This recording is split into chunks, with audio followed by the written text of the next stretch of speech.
କେଉଁ ଗୋଟିଏ ଫଳ ଖାଇଲେ ମଳକଣ୍ଟକ ରୋଗ ମୂଳରୁ ସମ୍ପୂର୍ଣ୍ଣ ଶେଷ ହୋଇଯାଏ? ତ ନମସ୍କାର ଦର୍ଶକ ବନ୍ଧୁ, ଜୟ ଜଗନ୍ନାଥ। ଫ୍ରେଣ୍ଡସ୍, ଆଜିର ପ୍ରଶ୍ନଗୁଡ଼ିକ ବହୁତ ଇଣ୍ଟରେଷ୍ଟିଂ ରହିବ, ତେଣୁ ଭିଡ଼ିଓଟିକୁ ସ୍କିପ୍ ନକରି ପ୍ରଥମରୁ ଶେଷ ପର୍ଯ୍ୟନ୍ତ ନିଶ୍ଚୟ ଦେଖନ୍ତୁ। ତ ଚାଲନ୍ତୁ ଡେରି ନକରି ଆଜିର ଭିଡ଼ିଓଟିକୁ ଷ୍ଟାର୍ଟ କରିବା।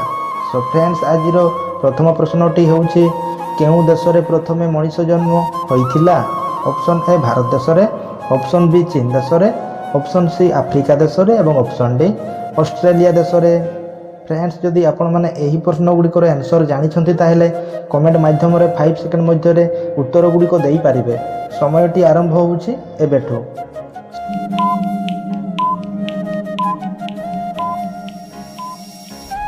ସୋ ଫ୍ରେଣ୍ଡସ୍, ଏବେ ଦେଖିବା ଏହି ପ୍ରଶ୍ନର ସଠିକ୍ ଉତ୍ତରଟି ହେଉଛି ଅପସନ୍ ସି ଆଫ୍ରିକା। ଆଫ୍ରିକା ଦେଶରେ ପ୍ରଥମେ ମଣିଷ ଜନ୍ମ ହୋଇଥିଲା। ସୋ ଫ୍ରେଣ୍ଡସ୍, ଏବେ ଦେଖିବା ପରବର୍ତ୍ତୀ ପ୍ରଶ୍ନଟି, କେଉଁ ଦେଶରେ 5ଟି ସୂର୍ଯ୍ୟ ଦେଖାଯାଏ? ଅପସନ୍ ଏ ଚୀନ ଦେଶରେ, ଅପସନ୍ ବି ଭାରତ ଦେଶରେ, ଅପସନ୍ ସି ଅଷ୍ଟ୍ରେଲିଆ ଦେଶରେ ଏବଂ ଅପସନ୍ ଡି ଆଫ୍ରିକା ଦେଶରେ।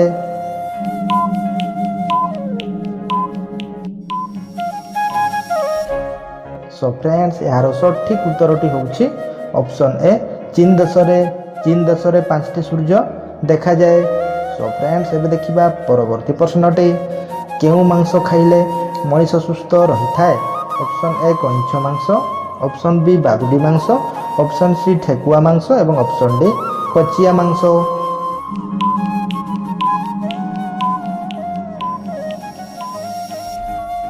ସୋ ଫ୍ରେଣ୍ଡସ୍, ଏହାର ସଠିକ୍ ଉତ୍ତରଟି ହେଉଛି ଅପସନ୍ ଡି କଚିଆ ମାଂସ। କଚିଆ ମାଂସ ଖାଇଲେ ମଣିଷ ସବୁବେଳେ ସୁସ୍ଥ ରହିଥାଏ। ସୋ ଫ୍ରେଣ୍ଡସ୍, ଏବେ ଦେଖିବା ପରବର୍ତ୍ତୀ ପ୍ରଶ୍ନଟି, ଆମ୍ବୁଲାନ୍ସକୁ ଓଡ଼ିଆରେ କ'ଣ କହନ୍ତି?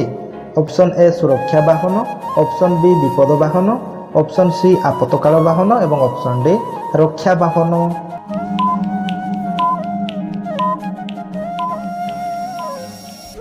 ସୋ ଫ୍ରେଣ୍ଡସ୍, ଏହାର ସଠିକ୍ ଉତ୍ତରଟି ହେଉଛି ଅପସନ୍ ସି ଆପତକାଳ ବାହନ।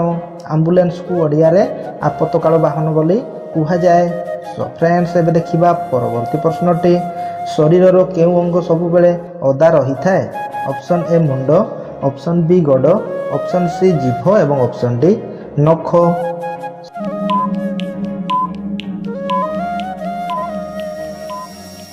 ସୋ ଫ୍ରେଣ୍ଡସ୍, ଏହାର ସଠିକ୍ ଉତ୍ତରଟି ହେଉଛି ଅପସନ୍ ସି ଜିଭ। ଶରୀରର ଜିଭ ଅଙ୍ଗ ସବୁବେଳେ ଓଦା ରହିଥାଏ। ସୋ ଫ୍ରେଣ୍ଡସ୍, ଏବେ ଦେଖିବା ପରବର୍ତ୍ତୀ ପ୍ରଶ୍ନଟି, କେଉଁ ନଦୀରେ ମାଛ ଦେଖାଯାଆନ୍ତି ନାହିଁ? ଅପସନ୍ ଏ ଯମୁନା ନଦୀ, ଅପସନ୍ ବି କାବେରୀ ନଦୀ, ଅପସନ୍ ସି କୁସୁମୀ ନଦୀ ଏବଂ ଅପସନ୍ ଡି ଜର୍ନାନ ନଦୀ।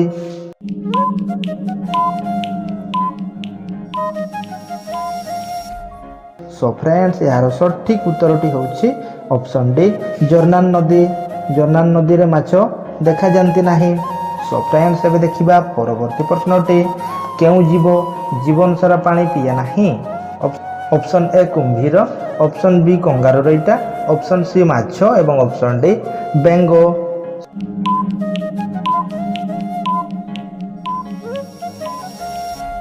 ସୋ ଫ୍ରେଣ୍ଡସ୍, ଏହାର ସଠିକ୍ ଉତ୍ତରଟି ହେଉଛି ଅପସନ୍ ବି କଙ୍ଗାରୁଇଟା।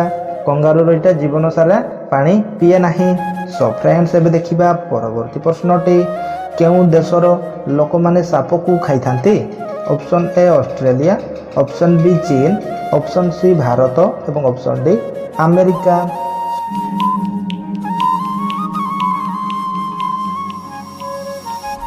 ସୋ ଫ୍ରେଣ୍ଡସ୍, ଏହି ପ୍ରଶ୍ନର ସଠିକ୍ ଉତ୍ତରଟି ଜାଣିବା ପୂର୍ବରୁ ଯଦି ଆପଣମାନେ ଆମର ଚ୍ୟାନେଲକୁ ନୂଆ କରି ଭିଜିଟ୍ କରିଛନ୍ତି ତାହେଲେ ଚ୍ୟାନେଲଟିକୁ ସବସ୍କ୍ରାଇବ୍ କରି ପାଖରେ ଥିବା ଘଣ୍ଟି ବଟନଟିକୁ ଦବାଇ ଅଲ୍ ଉପରେ କ୍ଲିକ୍ କରିଦିଅନ୍ତୁ, ଯାହାଫଳରେ କି ଯେତେବେଳେ ବି ଏହିପରି ଭିଡ଼ିଓ ଆପଲୋଡ଼ ହେବ ଆପଣମାନେ ସର୍ବପ୍ରଥମେ ପାଇପାରିବେ। ସୋ ଫ୍ରେଣ୍ଡସ୍, ଏବେ ଦେଖିବା ଏହି ପ୍ରଶ୍ନର ସଠିକ୍ ଉତ୍ତରଟି ହେଉଛି ଅପସନ୍ ଏ ଅଷ୍ଟ୍ରେଲିଆ। ଅଷ୍ଟ୍ରେଲିଆ ଦେଶର ଲୋକମାନେ ସାପକୁ ଖାଇଥାନ୍ତି। ସୋ ଫ୍ରେଣ୍ଡସ୍, ଏବେ ଦେଖିବା ପରବର୍ତ୍ତୀ ପ୍ରଶ୍ନଟି, ଏମିତି କେଉଁ ଶବ୍ଦ ଅଛି ଯାହାକୁ ଆମେ ଲେଖିପାରିବା କିନ୍ତୁ ପଢ଼ିପାରିବା ନାହିଁ? ଅପସନ୍ ଏ ଅକ୍ଷର, ଅପସନ୍ ବି ହଁ, ଅପସନ୍ ସି ଶବ୍ଦ ଏବଂ ଅପସନ୍ ଡି ନାହିଁ।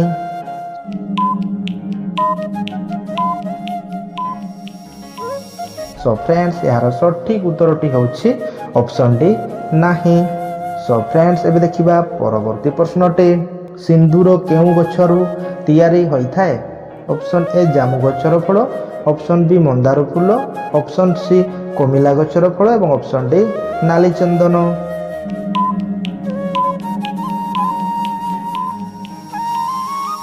ସୋ ଫ୍ରେଣ୍ଡସ୍ ଏହାର ସଠିକ୍ ଉତ୍ତରଟି ହେଉଛି ଅପସନ୍ ସି କମିଲା ଗଛର ଫଳ। କମିଲା ଗଛର ଫଳରୁ ସିନ୍ଦୁର ତିଆରି ହୋଇଥାଏ। ସୋ ଫ୍ରେଣ୍ଡସ୍ ଏବେ ଦେଖିବା ପରବର୍ତ୍ତୀ ପ୍ରଶ୍ନଟି। ପାଣିରେ ଲୁଣ ପକାଇ ଗାଧୋଇଲେ କେଉଁ ରୋଗ ଠିକ୍ ହୋଇଯାଏ? Option A diarrhoea, option B kidney ରୋଗ, ଅପସନ୍ ସି ବାତ ଏବଂ ଅପସନ୍ ଡି ଚର୍ମ ରୋଗ।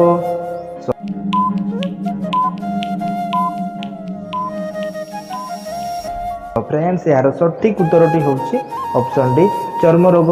ପାଣିରେ ଲୁଣ ପକାଇ ଗାଧୋଇଲେ ଚର୍ମ ରୋଗ ଠିକ୍ ହୋଇଯାଏ। ସୋ ଫ୍ରେଣ୍ଡସ୍ ଏବେ ଦେଖିବା ପରବର୍ତ୍ତୀ ପ୍ରଶ୍ନଟି। ବର୍ଷା ସମୟରେ କେଉଁ ଗଛ ମୂଳରେ ଛିଡ଼ା ହେବା ଉଚିତ ନୁହେଁ?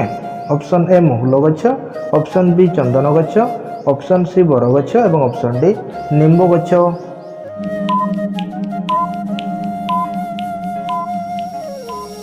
ସୋ ଫ୍ରେଣ୍ଡସ୍ ଏହାର ସଠିକ୍ ଉତ୍ତରଟି ହେଉଛି ଅପସନ୍ ଏ ମହୁଲ ଗଛ।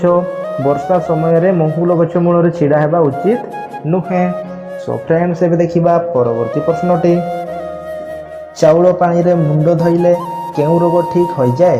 Option A brain tumour, option B ଚୁଟି ଝଡ଼ିବା, ଅପସନ୍ ସି ବ୍ରେନ୍ ମ୍ୟାଲେରିଆ ଏବଂ ଅପସନ୍ ଡି ମୁଣ୍ଡ ବିନ୍ଧା।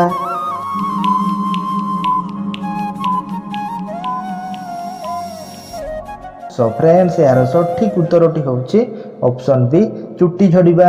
ଚାଉଳ ପାଣିରେ ମୁଣ୍ଡ ଧୋଇଲେ ଚୁଟି ଝଡ଼ିବା ରୋଗ ଠିକ୍ ହୋଇଯାଏ। ସୋ ଫ୍ରେଣ୍ଡସ୍ ଏବେ ଦେଖିବା ପରବର୍ତ୍ତୀ ପ୍ରଶ୍ନଟି। କ୍ଷୀର ସହିତ କ'ଣ ଖାଇବା ଦ୍ୱାରା ହାର୍ଟ ଆଟାକ୍ ଆଶଙ୍କା ବଢ଼ିଯାଏ?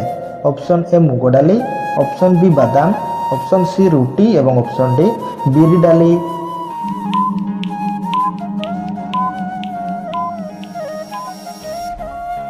ସୋ ଫ୍ରେଣ୍ଡସ୍ ଏହାର ସଠିକ୍ ଉତ୍ତରଟି ହେଉଛି ଅପସନ୍ ଡି ବିରି ଡାଲି। କ୍ଷୀର ସହିତ ବିରି ଡାଲି ଖାଇବା ଦ୍ୱାରା ହାର୍ଟ ଆଟାକ୍ ଆଶଙ୍କା ବଢ଼ିଯାଏ। ସୋ ଫ୍ରେଣ୍ଡସ୍ ଏବେ ଦେଖିବା ପରବର୍ତ୍ତୀ ପ୍ରଶ୍ନଟି। ନିୟମିତ କେଉଁ ଜୁସ୍ ପିଇବା ଦ୍ୱାରା ଆଣ୍ଠୁଗଣ୍ଠି ବ୍ୟଥା ଭଲ ହୋଇଥାଏ? ଅପସନ୍ ଏ ଲିମ୍ବ, ଅପସନ୍ ବି ଡାଳିମ୍ବ, ଅପସନ୍ ସି ବେଲ ଏବଂ ଅପସନ୍ ଡି ପିଜୁଳି।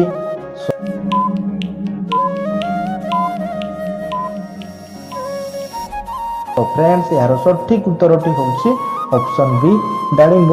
ନିୟମିତ ଡାଳିମ୍ବ ଜୁସ୍ ପିଇବା ଦ୍ୱାରା ଆଣ୍ଠୁଗଣ୍ଠି ବ୍ୟଥା ଭଲ ହୋଇଥାଏ। ସୋ ଫ୍ରେଣ୍ଡସ୍ ଏବେ ଦେଖିବା ପରବର୍ତ୍ତୀ ପ୍ରଶ୍ନଟି ବା ଆଜିର ଶେଷ ପ୍ରଶ୍ନଟି।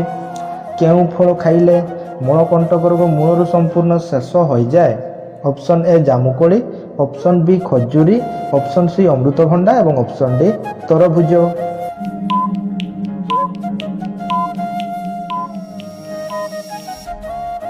ସୋ ଫ୍ରେଣ୍ଡସ୍ ଏହି ପ୍ରଶ୍ନର ସଠିକ୍ ଉତ୍ତରଟି ଜାଣିବା ପୂର୍ବରେ ଯଦି ଆପଣମାନେ ଆମର ଚ୍ୟାନେଲକୁ ନୂଆ କରି ଭିଜିଟ୍ କରିଛନ୍ତି ତାହେଲେ ଚ୍ୟାନେଲଟିକୁ ସବସ୍କ୍ରାଇବ୍ କରି ପାଖରେ ଥିବା ଘଣ୍ଟି ବଟନଟିକୁ ଦବାଇ ଅଲ୍ ଉପରେ କ୍ଲିକ୍ କରିଦିଅନ୍ତୁ, ଯାହାଫଳରେ କି ଯେତେବେଳେ ବି ଏହିପରି ଭିଡ଼ିଓ ଆପଲୋଡ଼ ହେବ ଆପଣମାନେ ସର୍ବପ୍ରଥମେ ପାଇପାରିବେ। ସୋ ଫ୍ରେଣ୍ଡସ୍ ଏବେ ଦେଖିବା ଏହି ପ୍ରଶ୍ନର ସଠିକ୍ ଉତ୍ତରଟି ହେଉଛି ଅପସନ୍ ସି ଅମୃତଭଣ୍ଡା। ଅମୃତଭଣ୍ଡା ଫଳ ଖାଇଲେ ମଳକଣ୍ଟକ ରୋଗ ମୂଳରୁ ସମ୍ପୂର୍ଣ୍ଣ ଶେଷ ହୋଇଯାଏ। ସୋ ଫ୍ରେଣ୍ଡସ୍ ଆଜିର ଭିଡ଼ିଓଟି ଏଇଠି ଶେଷ କରିବା। ପୁଣି ଦେଖା ହେବା ପରବର୍ତ୍ତୀ ଭିଡ଼ିଓରେ। ଜୟ ଜଗନ୍ନାଥ।